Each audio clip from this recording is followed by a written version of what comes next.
So there's a little kiosk or whatever you want to call it, and they've got a little cover or roof. I'll zoom out over the signs, display of the marsh. And actually, let's zoom in on that picture.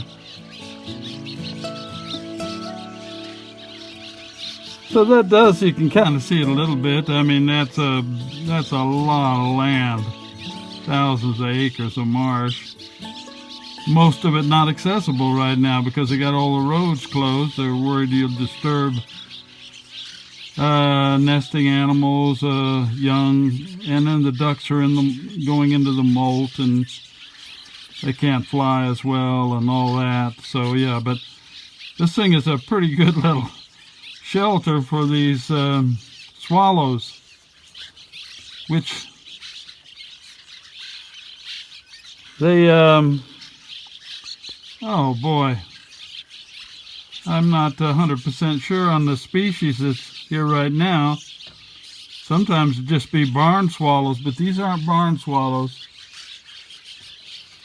I'll find out. But over here in the pond, right next to it, it's a big pond, like a lake. And just right below me were some northern shovelers. And, you know, I could have gone out there. Of course, the light's just the opposite of what it wants to be, and I could have photographed them, but I'll get some perfect shots of one here in a little bit, sometime. But they're in the molt anyway.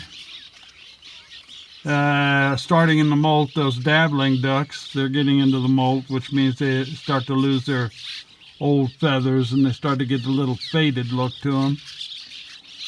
And lots of gadwalls this year, more than I've ever seen. And easy to get a shot of, and they're not too bad looking right now, even though they're starting in the molt. So this is what I mean by using my bike close to motor vehicles. And so you've got the largest part of this marsh inaccessible to most people.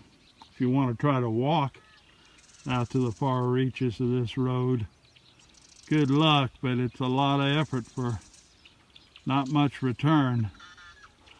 But riding my bike out there, just throwing a lens over my back with a strap or putting it in a backpack and carrying it out there. Now that I'm videoing, I have to take a tripod too, which is starting to get to be quite a load. And biking out there, and there's just one big lake after another.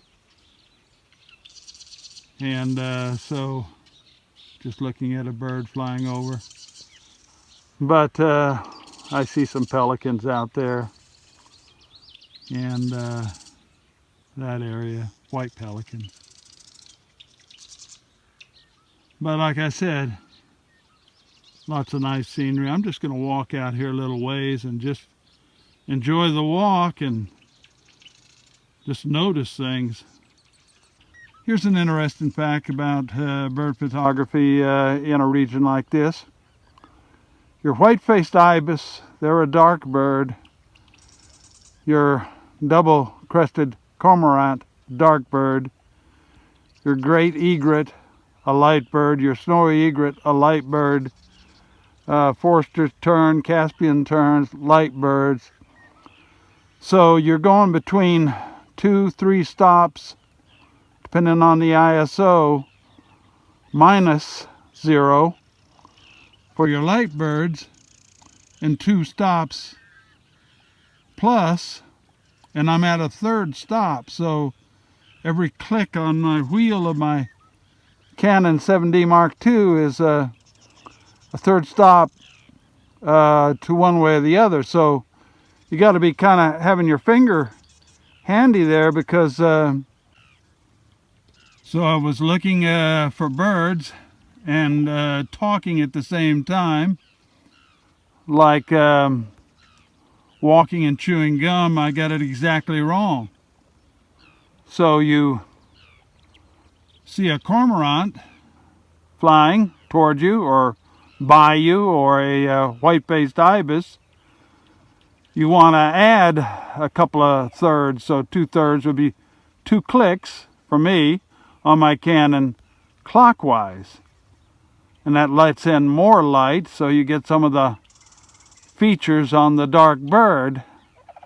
And then just the opposite, if you've got a white great pelican or an egret or something, American pelican or an egret, a white pelican, you'll want to roll counterclockwise, darken it a little bit so you don't blow out the highlights. So that's the, and if you get the habit of doing that, then you, because you don't have any time to preset it, you never know what you're going to see, and you get a great blue heron, and that's about 0, or maybe depending on how harsh the light is, maybe minus a third or something like that, and you just have to get a feel for it.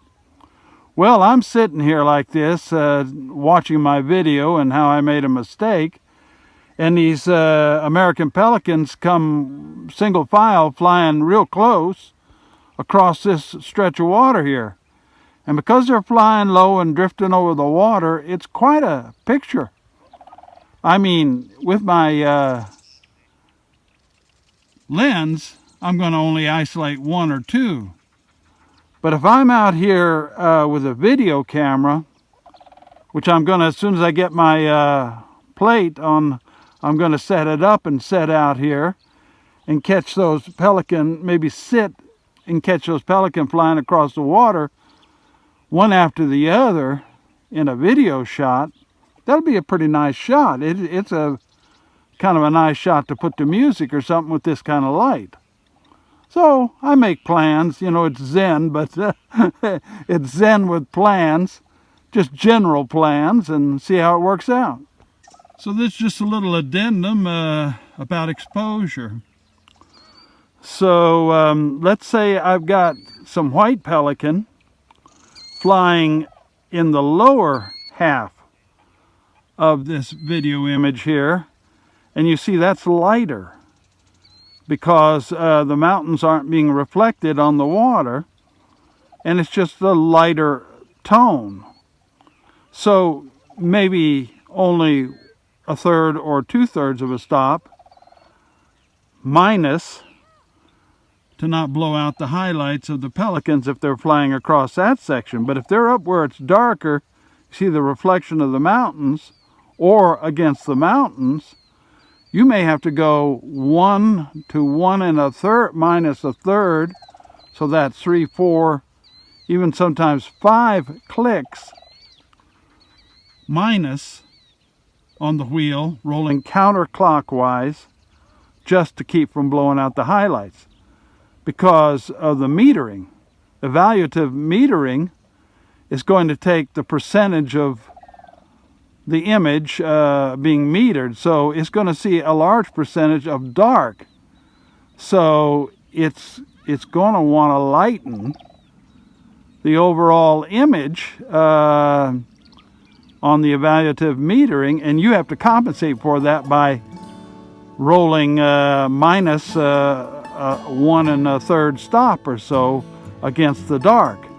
The light, it doesn't adjust as much, so you're compensating for the type of metering you use when you roll your exposure plus or minus.